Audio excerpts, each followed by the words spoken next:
My name is Emily Carter, and I grew up believing Christmas was the purest kind of magic. It was the season my mother and I waited for all year. The lights, the songs, the smell of cookies baking in the oven. Everything about it made our little home feel alive, even when the world outside felt cold. We had love, we had laughter, and that was enough. But everything changed the year my mother passed away. I was 14, old enough to understand death, but not old enough to stop the ache that followed. My father tried to stay strong for me.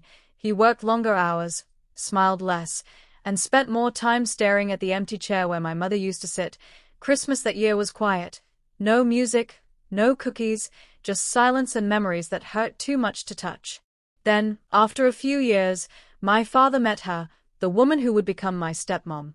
Her name was Linda. She came into our lives with perfect hair, perfect manners, and a voice that could switch from sweet to sharp in seconds.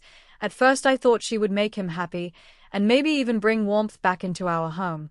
But I was wrong. The warmth she brought was only for him, never for me.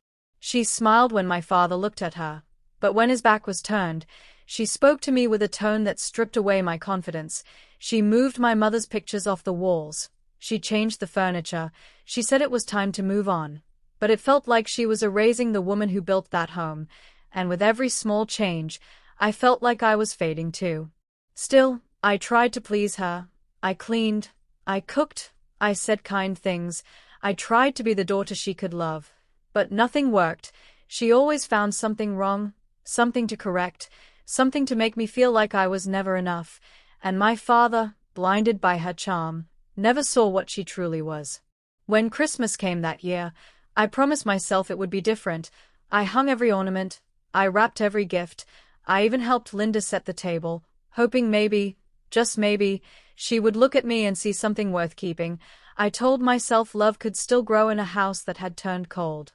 The evening came, the lights glowed softly, the guests laughed, my father looked happy again. And for a brief moment, I thought I could breathe, but when I picked up my plate and walked to the seat beside him, Linda turned to me, her eyes calm but cruel, her lips curled into a smile that froze my heart, and she said, "This seat is for my own daughter, get out." The words fell heavy in the air, the laughter stopped, even the music seemed to fade. My father looked down, silent, pretending not to hear. I stood there, my hand shaking, my heart breaking, and all I could do was stare at the woman who had stolen everything good from my life. I swallowed hard, forced myself to turn away, and walked slowly toward the corner of the room, feeling smaller with every step. I wanted to cry, but I refused to let her see my tears.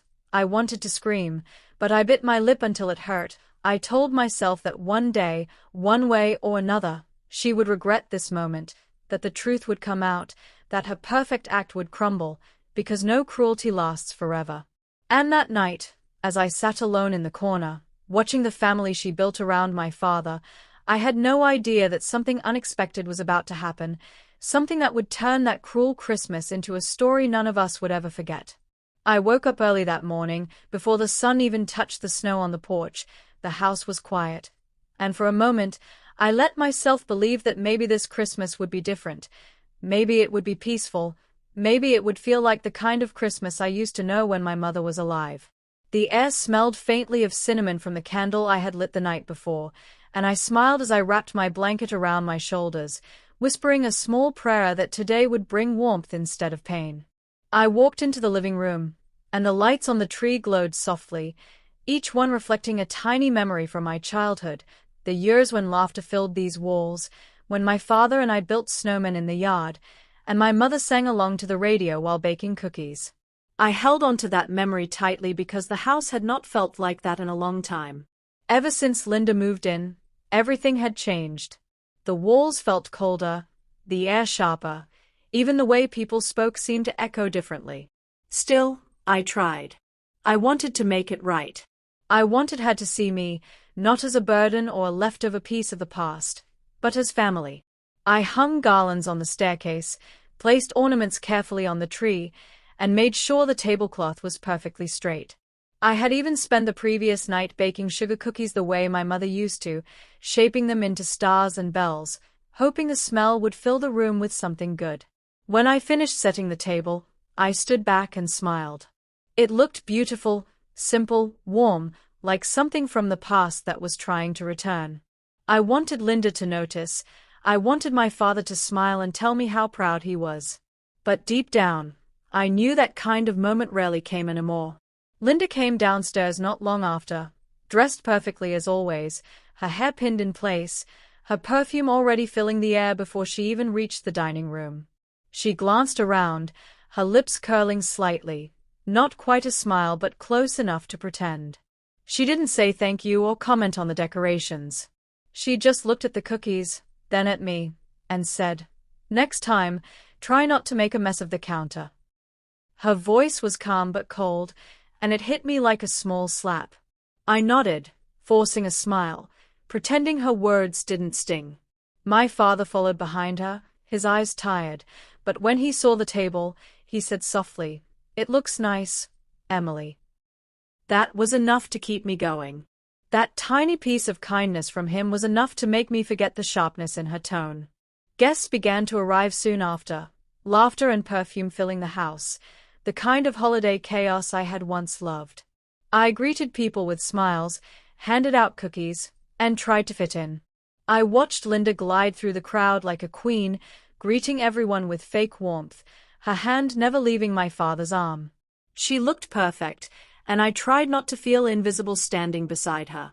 But even as I moved from room to room, helping serve drinks, picking up coats, making sure everything ran smoothly, a small voice inside me whispered that maybe this was the year things would turn around. Maybe kindness could still win. Maybe she would finally see that I wasn't her enemy, that I just wanted to belong.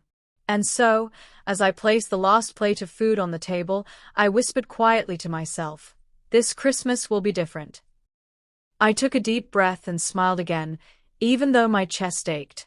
Because no matter how many times I had been pushed aside, I still believed in love, in forgiveness, and in the hope that one day, even the coldest heart could change. So before we go any further, if you've ever hoped for that kind of acceptance, if you've ever tried to hold your family together when it felt like it was falling apart, then please like this video, subscribe to the channel, and tell me in the comments where you're watching from. I want to hear your story, because you're not alone, not at all.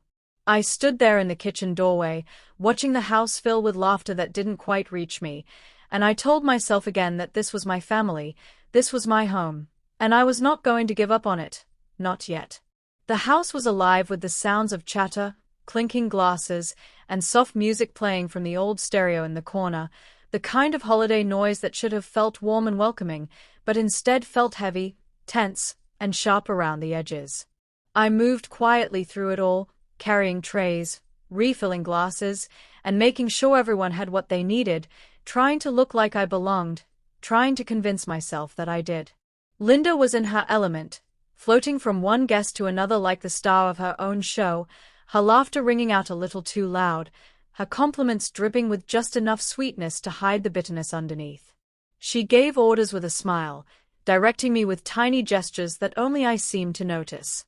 "Emily, more napkins," she'd say lightly, even though the stack on the table was untouched. "Emily, be a dear and take these plates back to the kitchen," even though there were servers she had hired for that.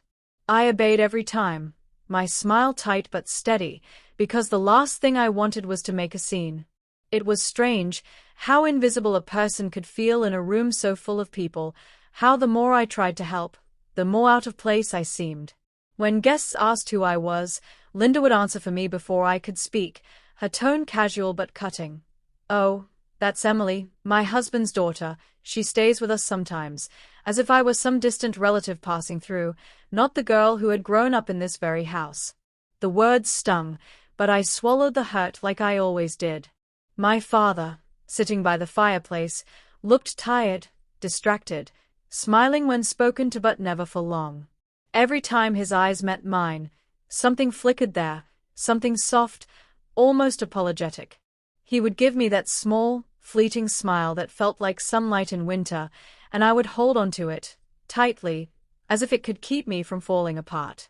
I tried to focus on small joys, like the smell of pine from the tree, or the sound of the careless outside, or the way the lights danced across the ornaments I had hung earlier that morning. But even those moments were fragile. easily broken by Linda's voice echoing across the room, polished and perfect, pulling attention back to herself every time.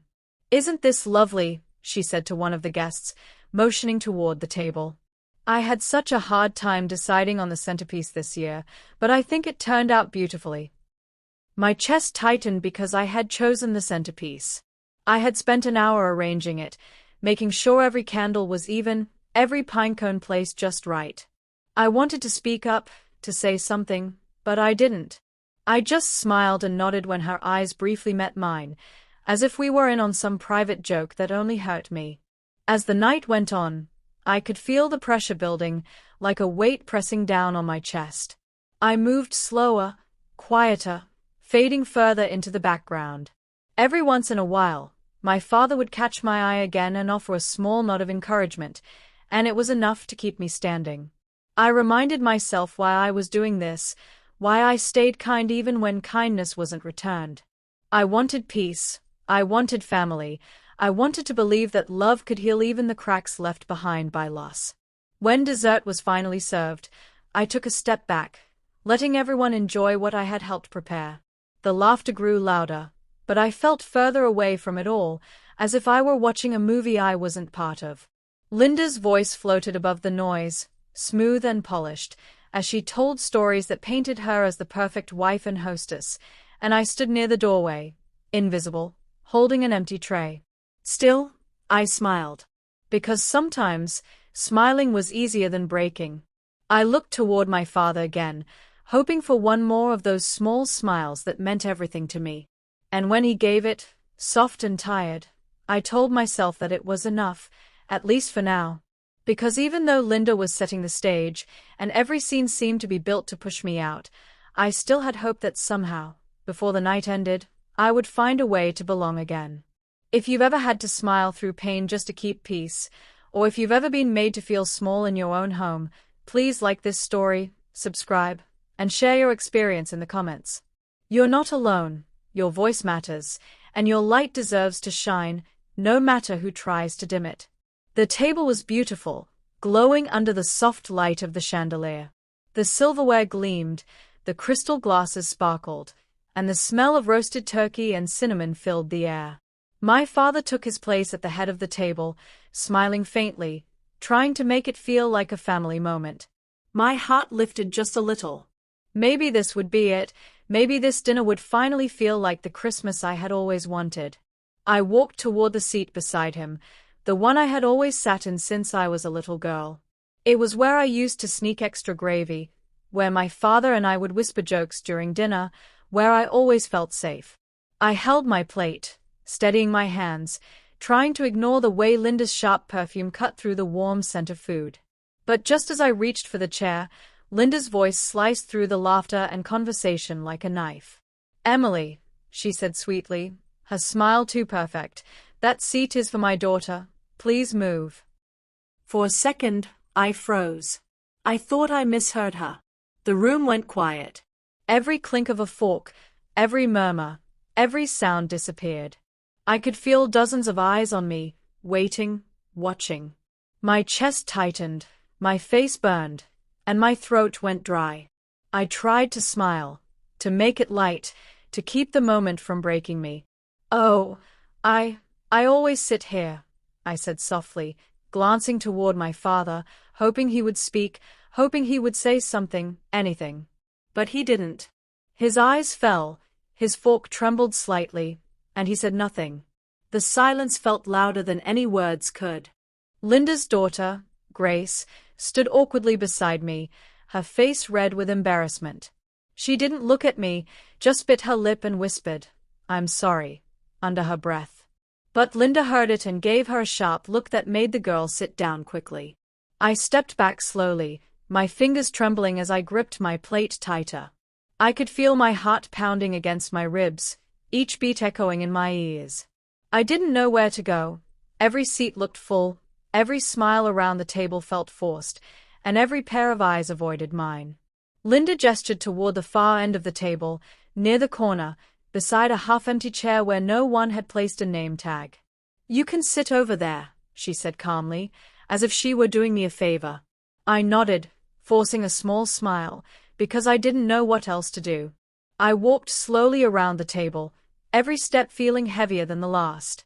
My dress brushed against the chairs as I passed, my skin prickled with the weight of the silence. I sat down at the corner, the chair creaking faintly beneath me, the distance between me and my father stretching like an open wound. Everyone started talking again, pretending nothing had happened. Forks scraped against plates, laughter rose again, but I couldn't taste the food. I couldn't hear the jokes. All I could feel was the sting in my chest, sharp and deep. I stared down at my plate, blinking rapidly as my vision blurred. I told myself not to cry, not here, not in front of them. I took a deep breath, pretending to adjust my napkin, pretending to smile when someone looked my way. But my hands were shaking. I picked up my fork and tried to eat, but everything tasted like shame. Linda's voice floated from the other end of the table, cheerful and proud. She spoke about family, about togetherness, about how blessed she was to have everyone she loved at the table this year. The words twisted like knives inside me. I wanted to disappear, to melt into the chair, to stop feeling so small. But I stayed. I sat tall, even as my heart broke quietly inside my chest. I didn't want to give her the satisfaction of seeing me crumble. I reminded myself that my worth wasn't defined by where I sat, that kindness wasn't weakness, and that even though I was alone at that corner, I was still my father's daughter, still the girl who had helped build every Christmas memory in that house. When my father finally looked my way, just for a moment, his eyes were full of something heavy, guilt, maybe sorrow, but it came too late. I gave him a faint smile, one that said I'm fine, even though I wasn't. I ate quietly, each bite a battle, each breath a reminder to hold myself together. Because sometimes, the cruelest moments don't come with shouting or anger. They come with polite smiles, soft voices, and a stolen seat at a table that used to feel like home. If you've ever been made to feel unwanted by people who should have loved you, please like this story, share it, and subscribe for more real stories like mine. Tell me in the comments, have you ever been pushed aside by family but refused to lose your dignity? Your story matters, and you are not alone. I sat at the corner of the table, my back straight, my hands folded neatly in my lap, pretending that everything was fine. The lights twinkled above me, soft and golden, but they felt cold, like they were shining on someone else's celebration, not mine. I forced a smile, the kind that hides pain behind politeness, and I kept my eyes on my plate, pretending not to hear the whispers, pretending not to see the way people glanced at me and then quickly looked away. The smell of roasted turkey, cinnamon, and butter filled the room, but it only made my stomach twist. Laughter rose from the far end of the table, where Linda sat with her daughter beside my father. They looked perfect from where I sat, like a family out of a magazine, but I could see the sharpness behind Linda's smile, the satisfaction in her eyes. She had won again, and she wanted me to know it. I tried to focus on my food, to pretend that I didn't care. I pushed a piece of potato around my plate, my fork trembling slightly. I told myself that it didn't matter, that I was strong, that I had survived worse. But no matter how hard I tried, the ache inside my chest grew heavier. My eyes drifted to the empty space on the wall behind my father. There used to be a painting there, one my mother had chosen, a bright picture of snow-covered trees and a red cabin. It was gone now, replaced by one of Linda's polished decorations. My throat tightened. For a moment, I could almost hear my mother's laughter echoing in the room, soft and real, wrapping around me like warmth in the cold. She used to make Christmas special. She would hum while baking cookies, sneak bits of chocolate into my hands, and dance with me in the kitchen when the radio played old carols. Back then, the house felt alive. It smelled like love, not competition. It sounded like family, not judgment. Now it felt different. The air was heavy, the smiles were practiced, and the joy felt forced. I could feel how unwelcome I was, how out of place I had become in the house that used to be mine. Every ornament on the tree seemed to belong to someone else now. Every laugh felt like a reminder that I didn't belong here anymore. I looked toward my father again. He laughed at something Linda said, though it sounded strained, almost hollow. For a second, his eyes flicked toward me, and I saw the guilt again, the hesitation. I wanted to believe he cared. I wanted him to say something, to do something, but he didn't. He looked away quickly, as if it was easier not to see me sitting there alone. The voices around me blended together, a blur of jokes, stories, and toasts. Every now and then, someone's gaze would land on me. Some looked with pity, some with confusion, and a few with amusement. I pretended not to notice, but each glance felt like a tiny cut, each whisper like salt pressed into a wound. My heart ached, but I sat still. I told myself that I would not cry. Not here. Not tonight. My mother had always said, "Dignity is quiet strength," and I repeated her words in my head like a prayer. I took a deep breath and lifted my fork again, even though my appetite was gone. I smiled when someone made a toast, even though my lips trembled. I clapped politely when Linda's daughter played a song on the piano, even though the sound of applause made me feel smaller. It was strange, sitting there and realizing that I was surrounded by people but completely alone. I thought of my mother again, of how she would have taken my hand, how she would have whispered, "You belong," and I felt tears sting my eyes. I blinked them away quickly. I couldn't let Linda see me break. That would be her victory. So I sat there, in the corner of shame, holding on to the last piece of strength I had left. I smiled when they wanted me to smile. I stayed quiet when they wanted me invisible. But inside, I made a silent promise to myself that this would not be my place forever, that one day, the warmth my mother gave me would return, even if I had to build it alone. If you've ever sat in silence while pretending not to hurt, if you've ever been made to feel small but chose to hold your head high, please like this story, share it, and subscribe for more true and emotional tales. Tell me in the comments, have you ever been made to feel unwanted by family but still refused to lose your grace and strength? Your story matters, and you are not alone. The laughter at the table grew louder, brighter, sharper, as if every sound was designed to drown out the silence sitting beside me. I kept my head low, tracing the rim of my glass with a trembling finger, pretending not to notice how the air changed whenever my name was mentioned. The words floated through the room, light and cutting at the same time, like little knives wrapped in ribbons. I heard one woman whisper, her voice laced with fake sweetness, "Poor girl, she looks so uncomfortable." Another replied softly, "Well, what did she expect? Linda is just trying to make things right for her own daughter." And then came the low laugh that followed, the kind that stung worse than the words themselves. I swallowed hard, the sound catching in my throat, and forced a smile even though no one was looking my way. The clinking of glasses echoed like tiny bells, but there was no warmth in it, no true joy, just noise. I glanced toward the table again, and there was Linda, smiling perfectly, her hand resting on my father's arm, her laugh loud and rehearsed. She looked radiant in the golden light, but I knew what hid behind that smile. Every glance she threw my way felt like a reminder of my place, a warning not to forget it.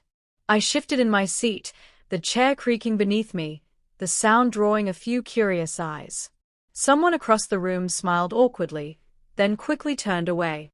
I wished the floor would open up, that I could disappear for just a moment, vanish into the soft glow of the Christmas lights and the scent of cinnamon and pine.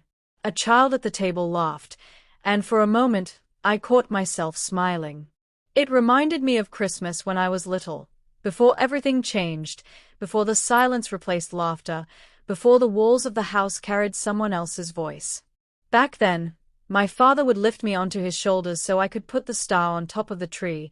My mother would clap her hands and tell me how perfect it looked. The three of us would sing until our voices cracked, and it always felt like magic. Now, that magic was gone, replaced by polite cruelty and practiced smiles. I heard Linda's daughter giggle from across the table. She leaned into her mother and whispered something, and then they both laughed. I didn't need to hear the words. I knew. I felt it. The laughter was about me. I looked down again, staring at the folds of my dress, trying to calm the storm rising in my chest. Then, from somewhere near the other end of the table, I heard a voice, soft and unfamiliar, say quietly, "She looks lonely, Maybe someone should sit with her. The voice belonged to a man I hadn't seen before, maybe a friend of the family, his tone gentle, almost kind.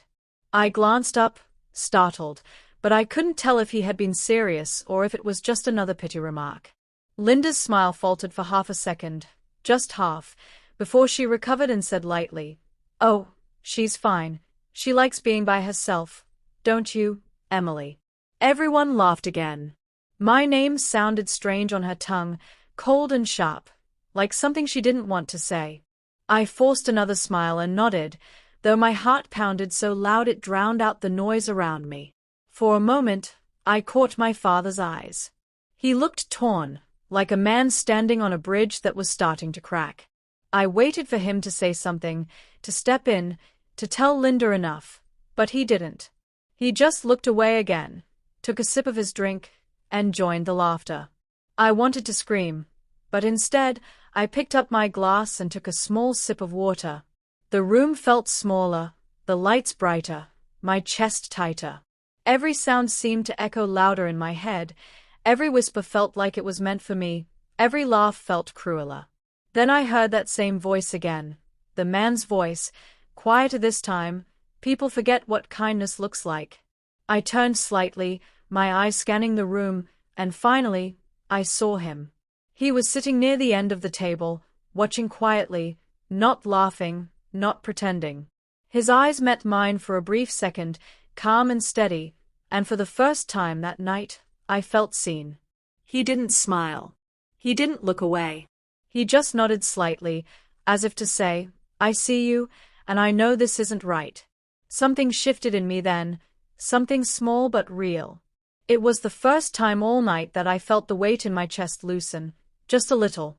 I didn't know who he was or why he had spoken up, but that small act of kindness felt like a light flickering in the dark. For the rest of the evening, I stayed quiet, but I no longer felt invisible. Somewhere inside me, the warmth I thought I had lost began to spark again, faint but alive. If you've ever sat in a room full of people and still felt completely alone, if you've ever been whispered about but held your head high, please like this video, share it with someone who understands, and subscribe for more real emotional stories. Tell me in the comments if you've ever had a moment when a stranger's kindness reminded you that you still mattered, because sometimes, even one kind voice can change everything. I sat there, frozen, the sound of laughter and clinking glasses fading into a soft hum. My mind was a blur of shame and exhaustion, my heart beating so fast I could almost hear it echo inside my chest. Then suddenly, I felt someone move close beside me, the warmth of another presence breaking through the cold emptiness that had wrapped itself around me all evening. I turned my head slightly and saw him, the same man who had spoken earlier, the one who had looked at me with something almost like understanding. His expression was calm, steady, and kind, but there was a quiet firmness in his eyes that made me sit up a little straighter. He leaned closer, his voice low enough that only I could hear. "Act like you're with me," he whispered. For a moment, I didn't understand. My breath caught, my fingers tightened around the edge of my plate.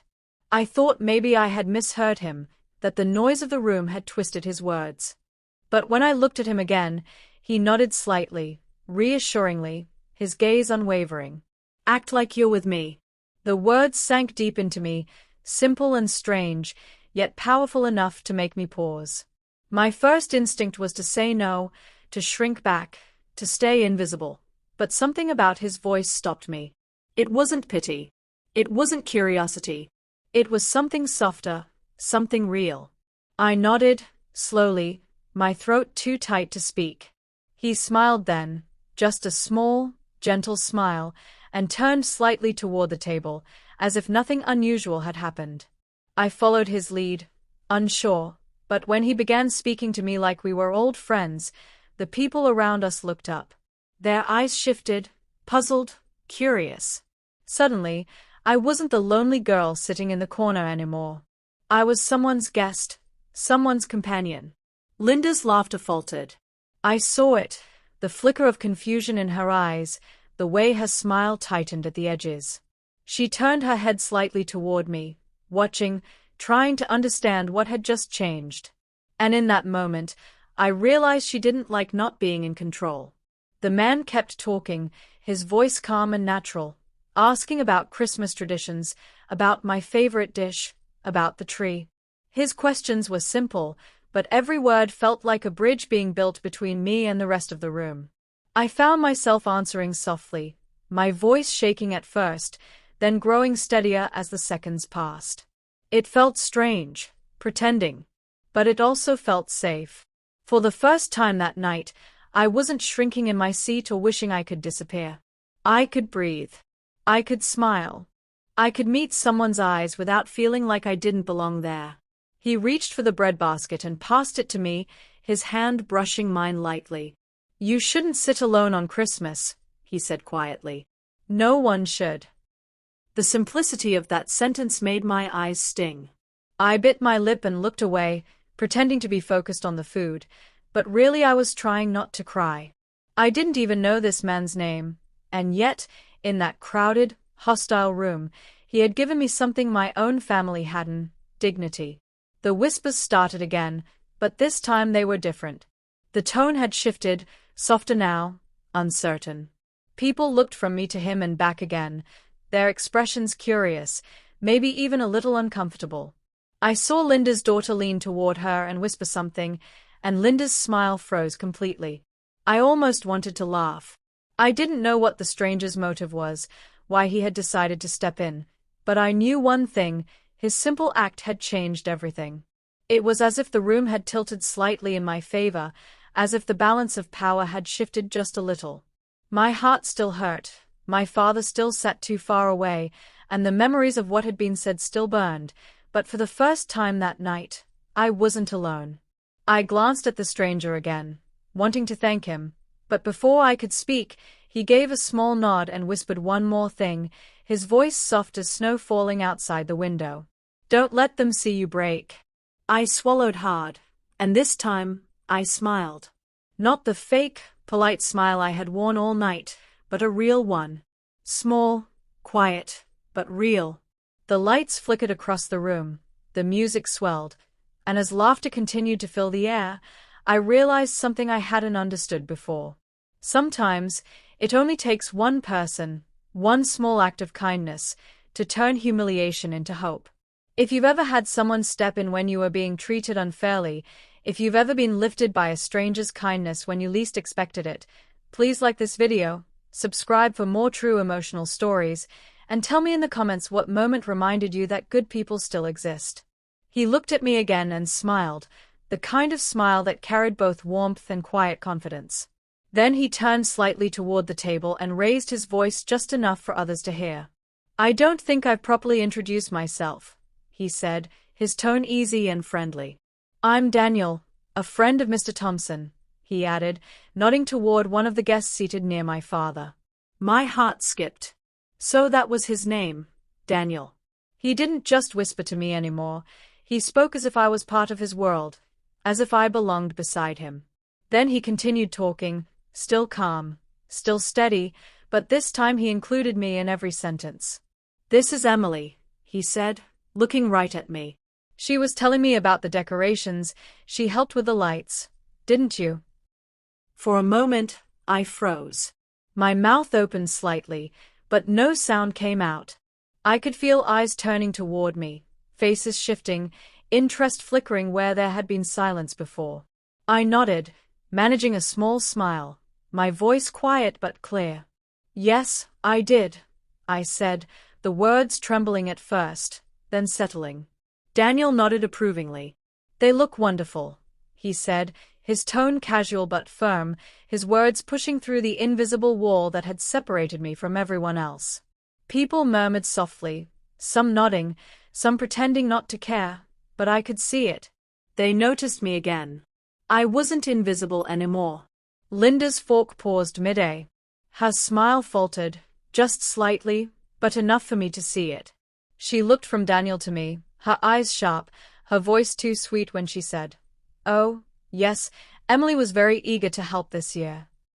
The guests laughed politely, but there was tension under her tone, a flicker of irritation she couldn't quite hide. Daniel didn't look away. He just smiled at her, calm and polite. "That's wonderful," he said softly. "It's good to see family working together, especially during Christmas." His words were simple, but there was something in his tone, something that made Linda shift in her seat. She laughed, but it sounded tight, careful.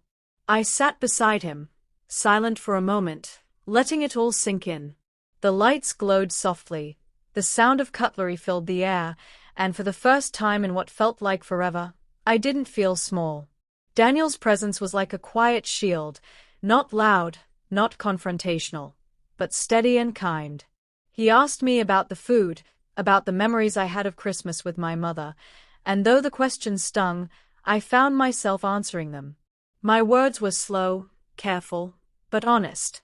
The guests listened, some smiling, some nodding, and I could feel the weight inside me begin to ease, little by little. Linda kept glancing at me, her expression unreadable, her eyes filled with something between disbelief and anger. She wasn't used to seeing me noticed, she wasn't used to losing control of the story. Daniel laughed softly at something I said, and others joined him. For a brief moment, I felt warmth return to the table, the kind that had been missing all evening. My father looked over then, maybe out of curiosity, maybe out of guilt, but when our eyes met, I didn't look away. I held his gaze, calm and steady. I wanted him to see that I wasn't broken. Daniel leaned closer and whispered, "You're doing great." His voice was quiet, almost like a secret. I didn't answer. I just nodded, my throat tight with emotion. It was strange how everything could shift so fast. One small act, one stranger's kindness, had turned humiliation into something else, something almost beautiful. The air felt lighter, the pain softer, and though Linda's smile had grown thinner by the minute, I didn't care. For once, she wasn't the only one controlling the room. I realized then that Daniel hadn't just offered kindness, he had offered alliance. A silent understanding, a wordless promise that I wasn't alone in that moment. And maybe that was all I had needed. As the laughter slowly returned to the room, I looked around, breathing deeply, letting the noise and warmth sink into my skin. I wasn't invisible anymore, and even if the night ended with cold silence again, I would remember this. Because sometimes, it only takes one person to remind you that you're worth being seen. If you believe kindness still exists in this world, if you've ever met someone who reminded you that you matter, please like this video, subscribe for more emotional true-life stories, and comment "Kindness still lives." The laughter around the table felt different now, lighter somehow, but under it all there was a strange kind of silence that kept creeping back, like the air was holding its breath. I sat still, my hands resting on my lap, trying to appear calm, though my heart beat hard inside my chest. Linda's smile had turned stiff, her eyes sharp every time someone mentioned my name. I could feel the tension rolling off her like heat. One of the guests, a woman in a bright red dress, looked at me kindly and asked, "Emily, you did those decorations yourself, didn't you?" Her voice was warm, genuine, and I saw Linda's jaw tighten. I nodded and said softly, "Yes, I did. I just wanted everything to look beautiful for Christmas." The woman smiled and said, "Well, it's wonderful, dear. You have real talent." I thanked her quietly, but I could feel Linda's stare pressing against my skin. She laughed a little too loudly and said, "Oh, Emily likes to keep herself busy. She always has projects going on." The words sounded harmless, but the way she said them carried poison. Daniel didn't let it slide. He looked right at her, still smiling politely, and said, "That's a good thing, isn't it? It's nice when someone adds warmth to the house." His tone was soft, but his words cut clean. A few people nodded, and I saw Linda blink, her hand tightening around her wine glass. The mood began to change, slowly but surely. People glanced between Linda and me, their polite smiles faltering just a little. It was subtle, but I saw it. The doubt was there, spreading like cracks in glass. My father shifted uncomfortably in his seat. He cleared his throat once, then again, avoiding my eyes. I watched him, hoping, praying that he might say something, that he might finally see how wrong this had all been. But he stayed quiet. His silence was heavy, almost louder than the voices around him. Linda's daughter, Chloe, spoke up then, her tone sharp. "Mom worked really hard too," she said quickly, her eyes darting between us. "She planned everything." Linda smiled at her daughter, trying to steady herself. "Yes, that's right," she said. "We all did our part." But her voice wavered. It was small, almost uncertain. Daniel turned to me again, pretending not to notice the tension. "So, Emily, do you have a favorite Christmas memory?" he asked. His question pulled the room's focus back to me. I hesitated, then smiled faintly. "When I was little," I said softly, "my mom and I used to bake cookies on Christmas Eve.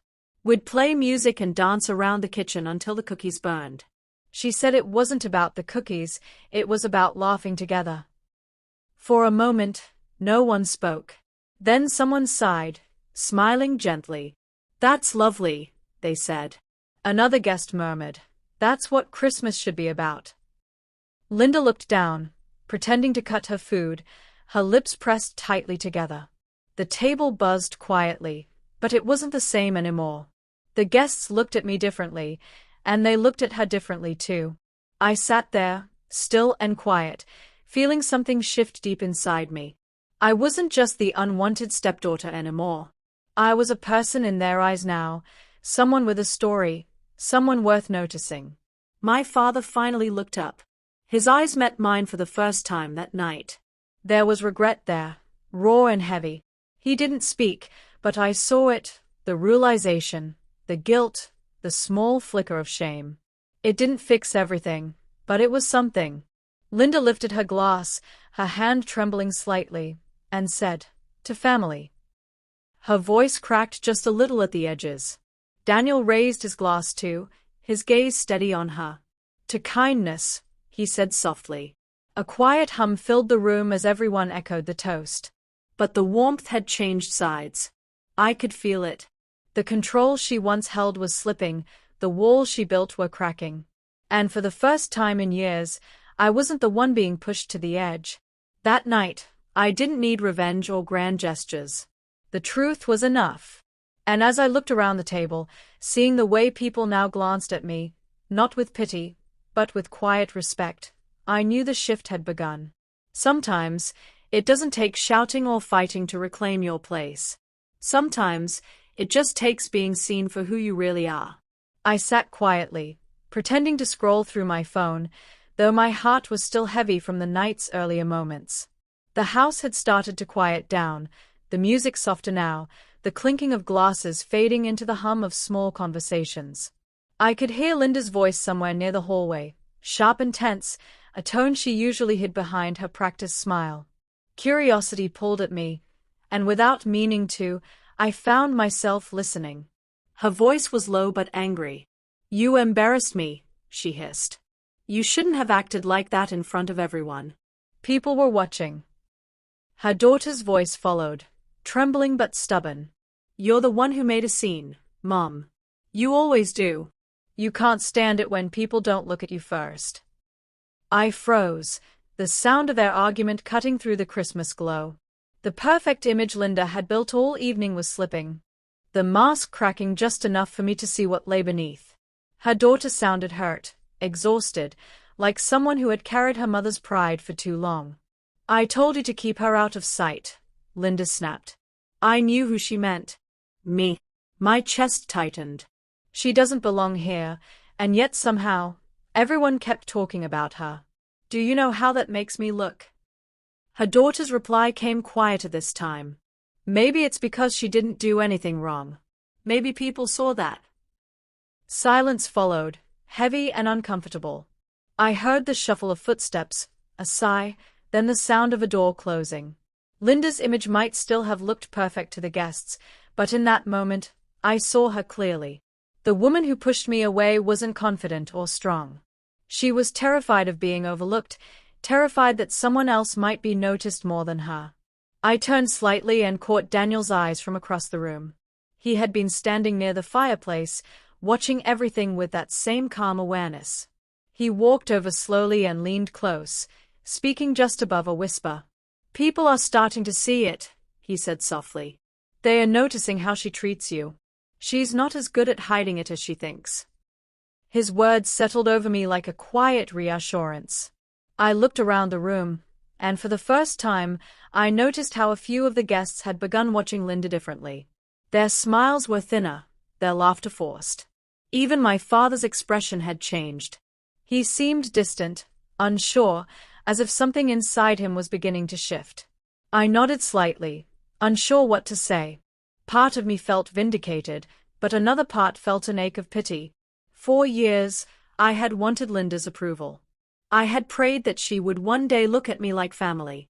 But now, seeing the cracks in her carefully built world, I realized that her cruelty came from fear, not strength.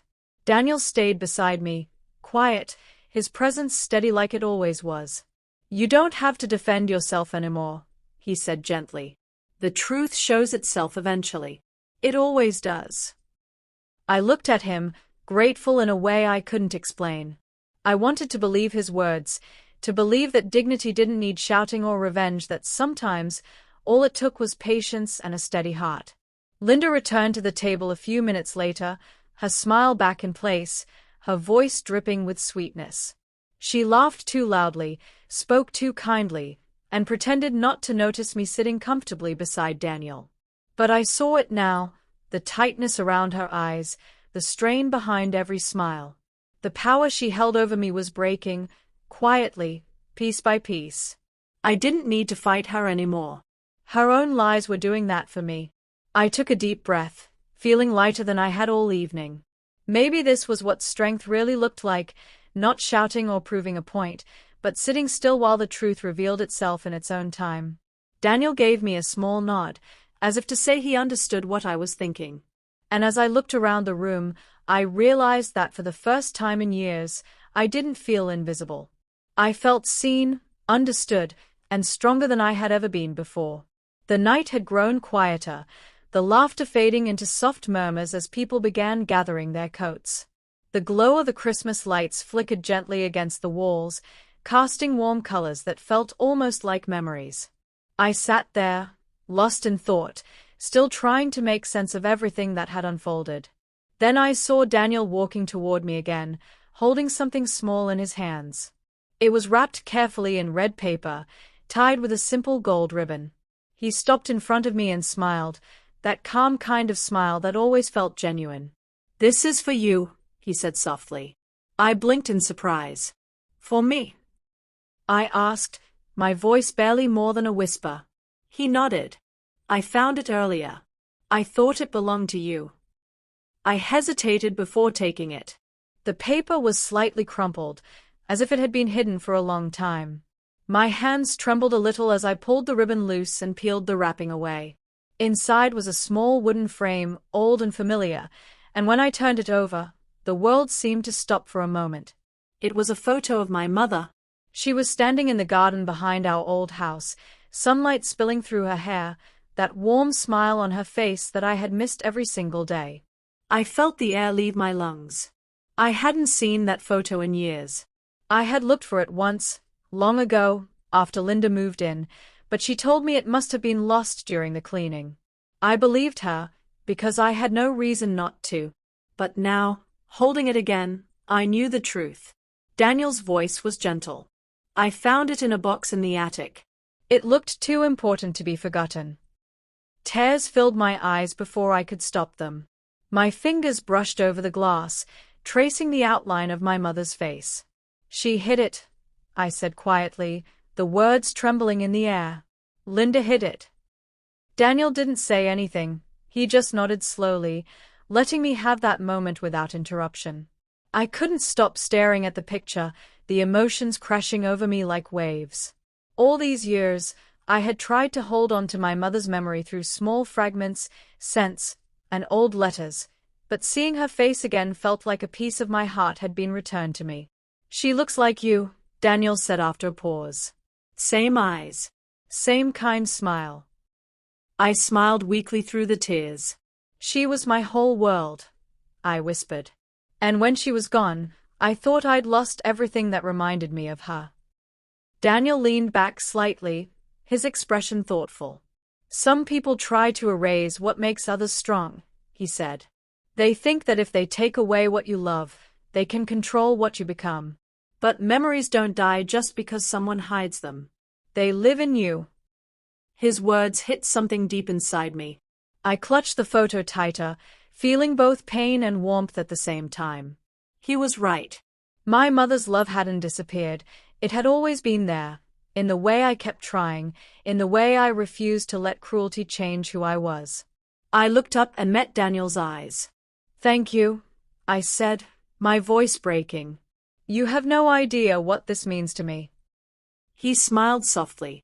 "I think I do," he said. For the first time that night, I felt peace settling over me. It was fragile, like the thin snow falling outside, but it was real. I felt my mother's presence again, as if she was watching, whispering that I was not alone, that kindness could still find me even in the coldest moments. I turned the photo toward the Christmas tree, letting the light reflect against the glass, making it glow faintly.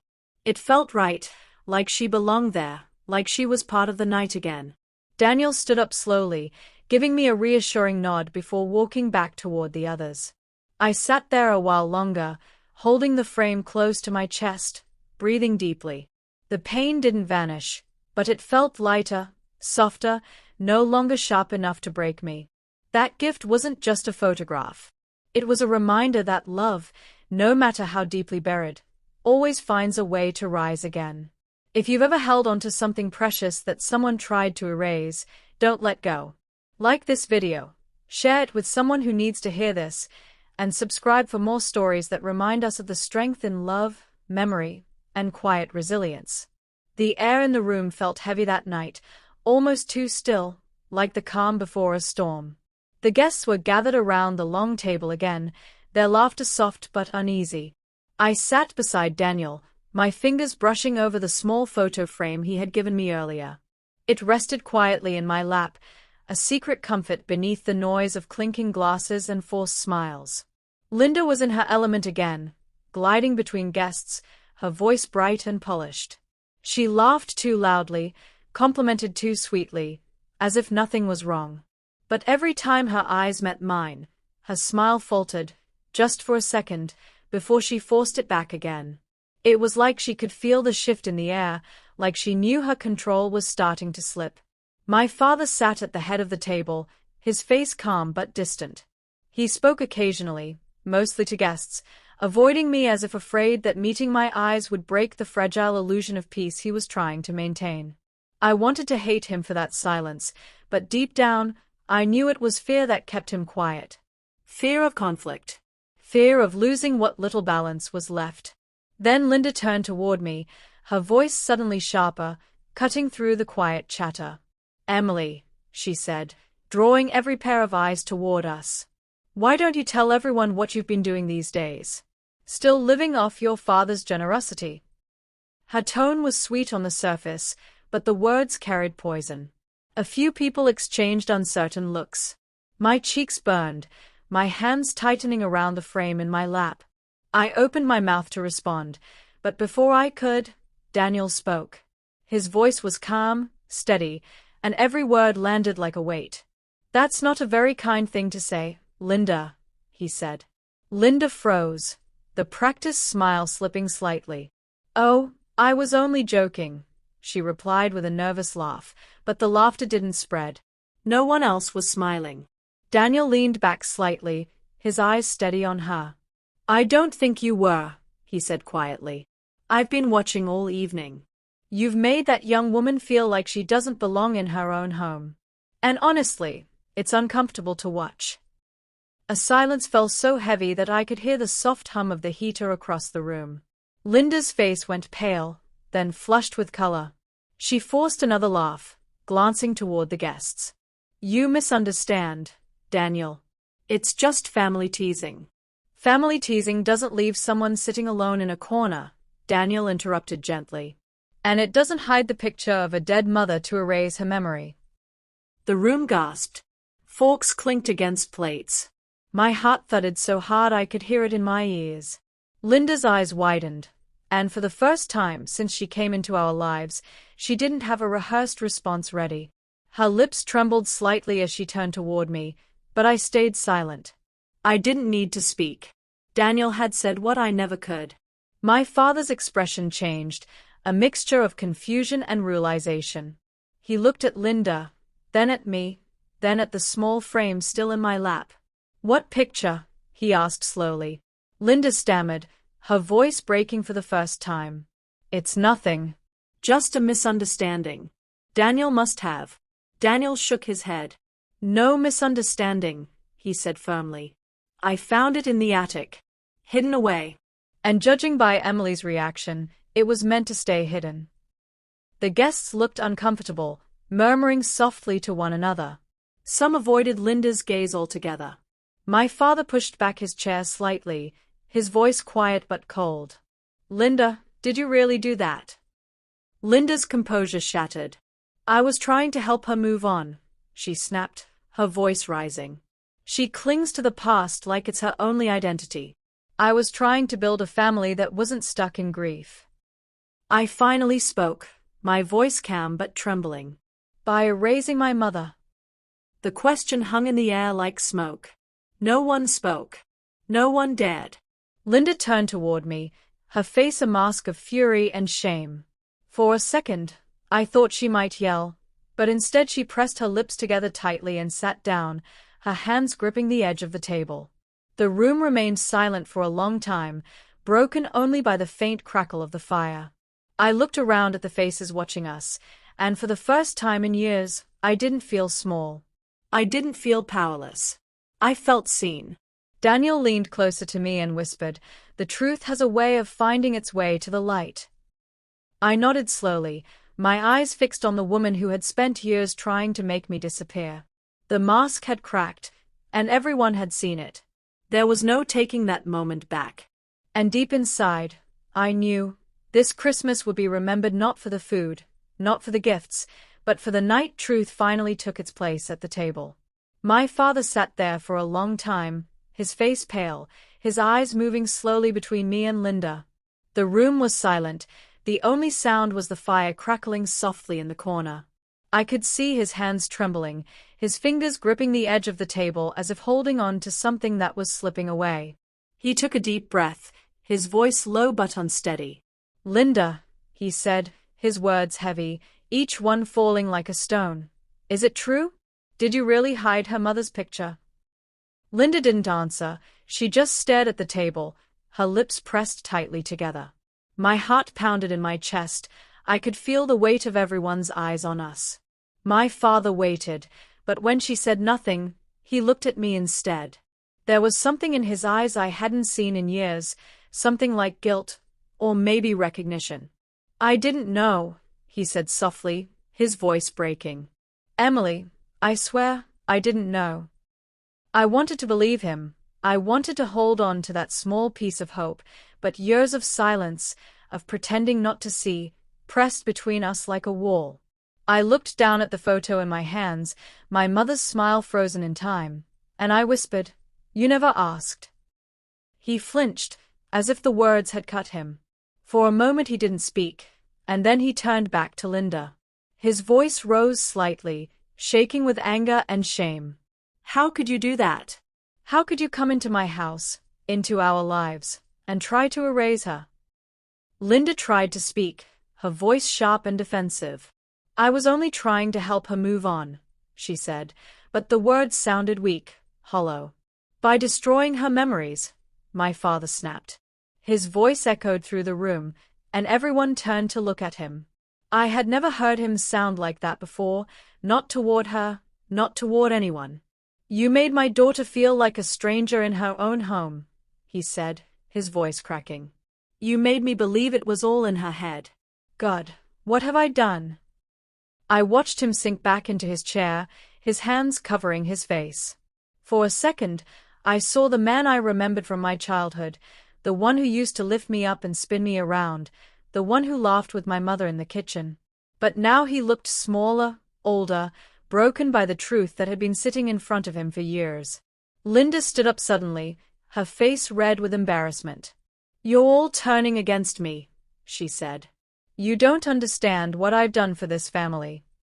No, my father said quietly, lifting his head, his eyes cold and wet. You've done things for yourself. You wanted control, not family. You wanted perfection, not love.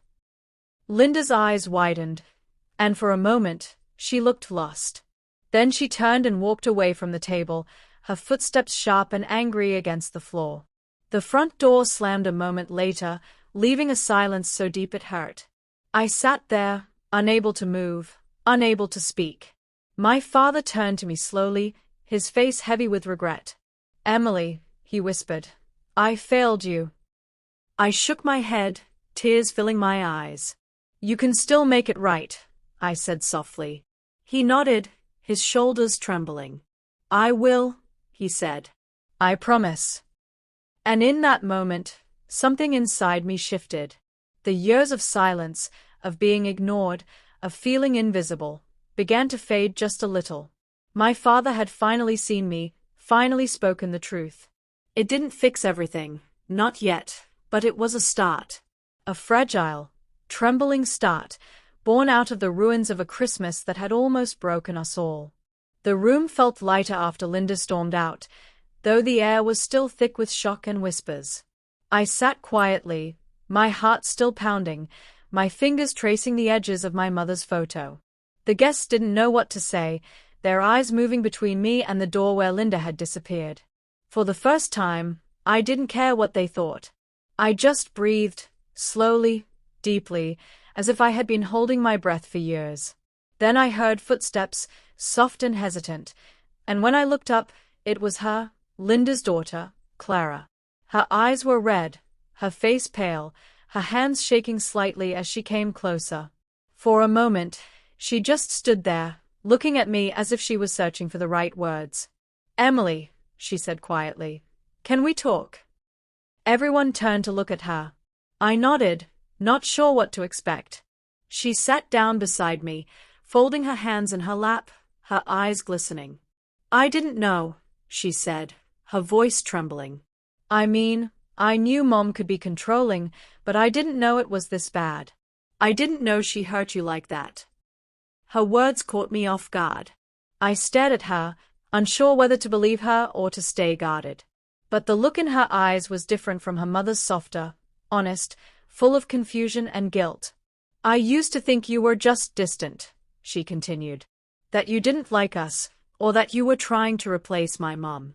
That's what she told me. But after tonight, I see it now. She wasn't protecting me. She was protecting herself. The room was quiet except for the faint sound of the fire. My father looked at her, his face tired but calm. Daniel stood a few feet away, his hands in his pockets, watching in silence.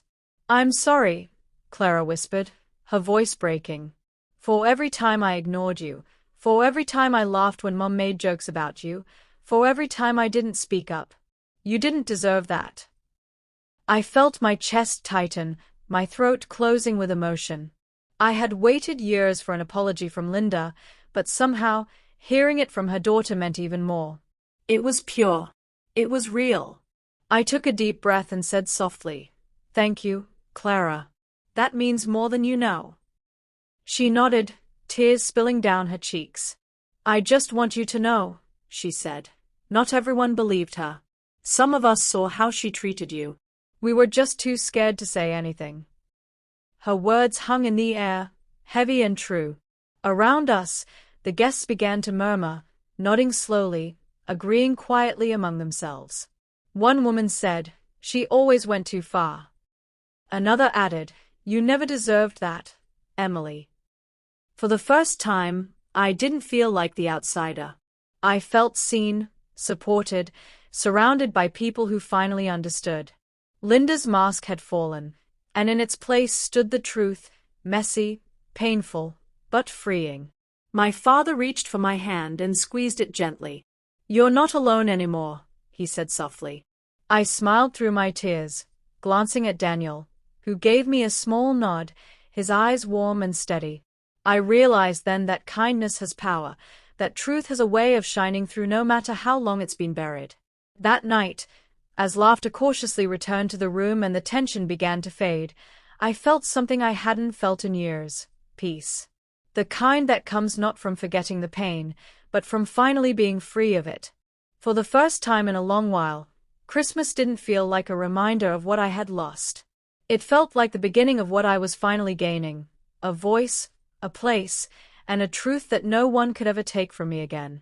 The room felt different now, softer, calmer, almost as if the walls themselves were breathing again. The laughter that had once sounded sharp and hollow now carried warmth. I stood quietly by the corner, still holding the photo of my mother, when my father walked over to me. His face looked tired, but his eyes were clear, filled with something I had not seen in a long time: love and regret. He reached for my hand and said softly, "Come back to the table, Emily." For a moment I just stared at him, unsure if I had heard him right. The same table where I had been pushed away, the same table where I had been told I didn't belong. My heart beat fast, my chest tight with emotion. I nodded slowly, unable to speak, and followed him. As I walked closer, the guests moved their chairs, making space for me. No one looked away, no one whispered. There was only silence, and then quiet smiles, the kind that come from shared understanding. I sat down beside my father, the same seat that had once been taken from me, and I felt something shift inside me. The table looked beautiful under the glow of the Christmas lights. The food still warm, the candles still burning, but everything felt new, real, alive. My father poured me a glass of wine with trembling hands and whispered, "This is where you belong." I smiled through the tears that filled my eyes. It wasn't about the chair anymore. It was about being seen, being heard, being loved again. Across the table, Daniel lifted his glass. His eyes met mine, calm and kind as always. "To Emily," he said, his voice steady. "The strongest woman in this room." The guests nodded, raising their glasses too. I felt my face grow warm, my hand shaking slightly as I lifted my glass. "Thank you," I whispered, "for everything." For the first time in years, I ate surrounded by laughter that felt real, by people who looked at me not with pity but with respect. The fire crackled, the lights shimmered, and I could almost feel my mother's presence, soft and proud, wrapping around me like a warm blanket. Linda's absence no longer felt heavy. It felt like space, space for healing, space for truth, space for love that had been hidden too long. My father smiled at me every few minutes, as if afraid I might disappear again. Clara laughed gently beside me, her kindness quiet but steady. Daniel talked easily with everyone, his presence still anchoring the moment in grace. I realized then that I hadn't reclaimed just a seat at the table. I had reclaimed my place in this family, my worth, my voice. The room glowed brighter, or maybe it was just my heart, finally free from the shadows that had lingered for too long. That night, as I lifted my glass once more, I whispered to myself, "This is my table now. This is my peace." When the last guest left and the laughter faded into the soft hum of night, I sat quietly by the window, watching the snow fall against the glass. The house that once felt like a prison of silence now seemed lighter, the air softer, the walls no longer closing in. I could still hear the faint echo of music from the Christmas table, the sound of glasses clinking, the warmth of forgiveness hanging in the air. For the first time in years, my heart felt steady, calm, alive. I thought about everything that had happened, every moment that led to this night. The humiliation, the whispers, the sting of being told I did not belong. I remembered the way Linda's words had sliced through me, cruel and sharp, meant to make me small. I remembered how my hands had trembled as I sat alone, pretending not to care. But most of all, I remembered the moment Daniel leaned close and whispered, "Act like you're with me." That simple act of kindness had shifted something deep inside me, something I thought was gone forever: hope. The pain I carried for so long had started to turn into strength. I realized that standing tall was not about shouting louder or fighting harder. It was about refusing to disappear, refusing to let cruelty erase the goodness within me. I had survived years of quiet rejection, of being treated like a guest in my own home. But tonight proved that truth always finds its way back. My father walked in then, his eyes still red from tears he didn't try to hide. He sat across from me, silent for a while, before finally saying, "I don't know how I let it get this far, Emily." His voice cracked slightly, but there was no defensiveness, no excuses. Only remorse. I reached for his hand, the same hand that had once felt so distant. "You see it now," I said quietly. "That's what matters." We sat like that for a long time, two people who had been strangers for too long, finally finding their way back to one another. He told me he wanted to make things right, that he wanted to remember my mother the way she deserved. Hearing her name again in this house made my chest ache, but in a gentle way. It reminded me that love doesn't disappear, it just waits for light to find it again. Later, when Daniel came to say goodbye, I walked him to the door. Snowflakes danced in his hair, his smile soft but knowing. "You didn't have to do what you did," I said. "You could have just watched like everyone else." He shrugged lightly. "Some people deserve to be seen," he said. "You were one of them." Those words stayed with me long after he left. They reminded me that kindness is not weakness, and truth, no matter how quietly it begins, will always rise above lies. I didn't know if I would see him again, but I knew his presence had changed me forever. He reminded me that there are still good people in the world, people who will stand up when it matters most. That night, I went to my room and took the photo of my mother from the table. I held it close, tracing her smile with my fingers. "You were right, Mom," I whispered. "Love never dies. It just waits for courage." The snow outside fell heavier, covering everything in white, erasing the footprints of what had been broken. I looked out the window one last time before bed and felt something deep in my chest. Peace. Not the kind that comes easily, but the kind that's earned through tears, patience, and the will to keep standing when the world tries to push you down. As I closed my eyes, I thought of Daniel's smile, my father's voice, my mother's memory, and my own strength. The world could be cruel, but I was no longer afraid of it.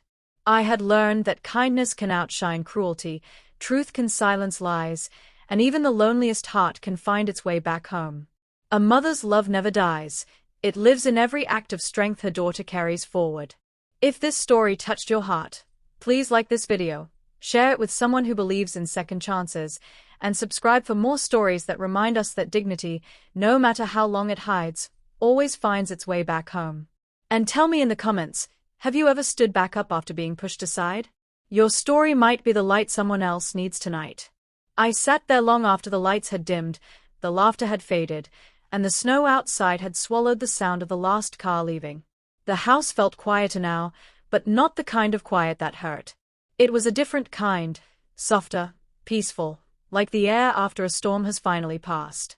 For the first time in years, I didn't feel invisible. I didn't feel small. I felt whole. This Christmas had begun like every other one since my mother died, with me hoping for a little warmth that never came, hoping that maybe this year my stepmom would look at me and see family instead of inconvenience. But life has a way of showing you the truth, even when it hurts. That night, when she pushed me away from the Christmas table, when she looked at me and said, "This seat is for my own daughter, get out," something inside me shattered. It wasn't just about the chair or the food or the guests watching. It was about all the years of trying to belong in a place that never wanted me. I remember sitting alone, my heart pounding, my throat aching from holding back tears. The lights blurred, the sounds around me melted into a dull hum, and I thought, maybe I should just leave.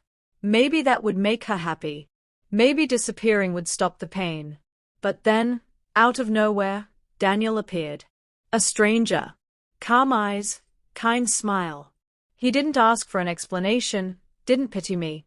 He simply said, "Act like you're with me." 5 simple words. But those words changed everything. It wasn't about pretending. It was about being seen. About someone deciding that I didn't deserve to be humiliated. He gave me something my own family had taken away, dignity. He treated me like I mattered. And in that moment, I began to remember that I actually did. I think about that often now, about how sometimes help comes from the most unexpected places, about how the people who hurt us often sit closest to us, and the ones who save us can be complete strangers. Daniel didn't just give me company that night. He gave me courage. Courage to face the truth, to stop shrinking myself for people who refuse to love me right.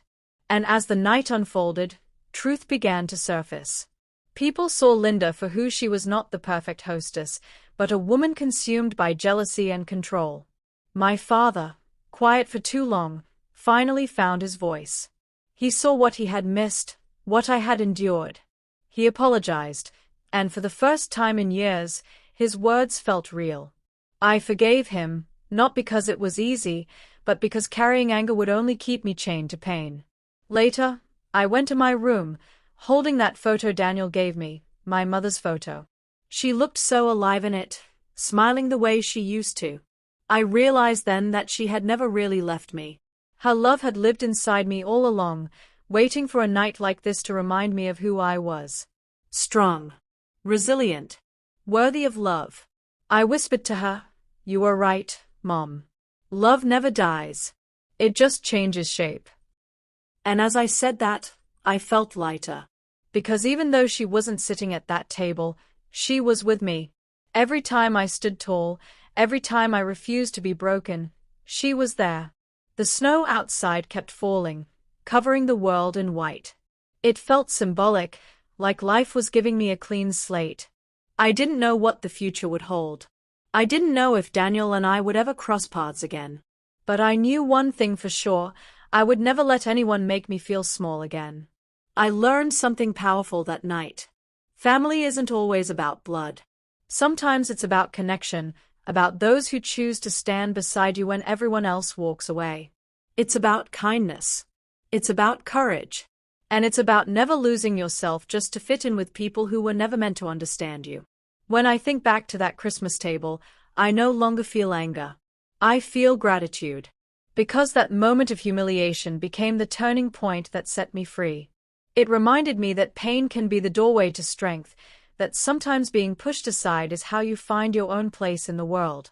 So if you're listening to this right now, maybe sitting alone somewhere, maybe remembering your own pain, I want you to hear me. You matter. You deserve to be seen, to be loved, to be treated with respect. Never let anyone convince you that you're less just because they can't see your worth. Because no matter how much someone tries to bury your light, it will always find a way to shine through. It may take time. It may take heartbreak. But it will shine. And when it does, it will light up everything around you. So tonight, as the snow falls and the world grows quiet, I choose peace. I choose forgiveness. I choose myself. And I promise to never forget the kindness of a stranger who reminded me that no one can take your dignity unless you hand it to them. A mother's love never dies. It lives in every act of strength her daughter carries forward. And every time I smile now, every time I stand tall, I feel her there, proud, unshaken, eternal. If this story touched your heart, please like this video, share it with someone who needs hope tonight, and subscribe for more stories that remind us that truth, love, and kindness always win in the end. Tell me in the comments, have you ever been treated unfairly by family, or stood strong when someone tried to push you aside? Your story might be the light someone else needs to hear. Because here, we don't just tell stories, we build strength, one heart at a time.